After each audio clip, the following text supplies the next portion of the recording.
వేసవి నుంచి ఉపశమనం ఇస్తూ వరుణుడు అడుగైతే పెట్టేశాడు. వర్షాకాలం అయితే వచ్చేసింది. అనేక ప్రాంతాల్లో వానలు కురుస్తూ ఉన్నాయి. దీంతో చాలా చోట్ల నీరు చేరటంతో పాటు వాతావరణం తేమగా ఉంటుంది. ఈ సీజన్లో మసాలాలు, పంచదార, పిండి, బియ్యం, పప్పులు వంటివి నిల్వ చేయటం అంటే కొంచెం కష్టమైన పనే. ఎందుకంటే ఈ సీజన్లో ఎక్కువగా క్రిములు, కీటకాలు కనిపిస్తాయి. ఇవి నిల్వ చేసుకున్న ఆహార పదార్థాల్లో కూడా చేరి వస్తువులను పాడు చేస్తాయి. పురుగులు పట్టిన వస్తువులు తినటం ఆరోగ్యానికి అంత మంచిది కాదు. అదే సమయంలో వాటిని శుభ్రం చేయటం కూడా కష్టమే.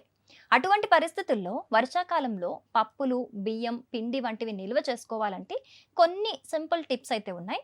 వంటింట్లో ఉండే కొన్ని రకాల వస్తువులను క్రిమి కీటకాలు చేరకుండా, తేమ పట్టకుండా నిల్వ చేసుకోవచ్చు. అవేంటో ఆ టిప్స్ ఏంటో ఇప్పుడు తెలుసుకుందాం.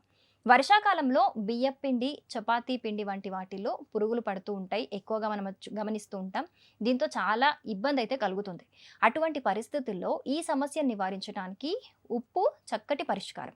పిండిని నిల్వ చేసే కంటైనర్‌లో పిండితో పాటు కొంచెం ఉప్పుని చేర్చుకోండి. ఫర్ ఎగ్జాంపుల్ 10 కిలోల పిండిలో 4-5 స్పూన్ల ఉప్పుని జోడించి నిల్వ చేసుకోవచ్చు.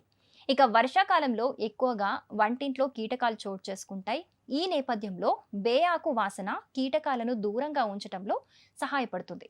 బియ్యం, ధాన్యం, శనగలు వంటివి నిల్వ చేసే కంటైనర్‌లో కొన్ని బే ఆకులను వేయండి.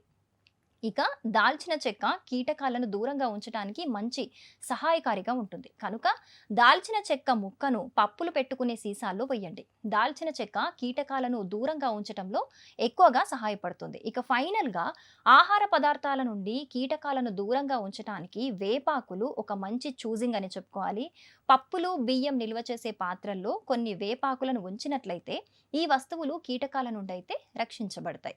సో ఈ టిప్స్ మీకెలా యూజ్ అయ్యాయి అనేది కమెంట్ సెక్షన్‌లో మాకు తెలియజేయండి. For more interesting videos and latest updates stay tune to news chips.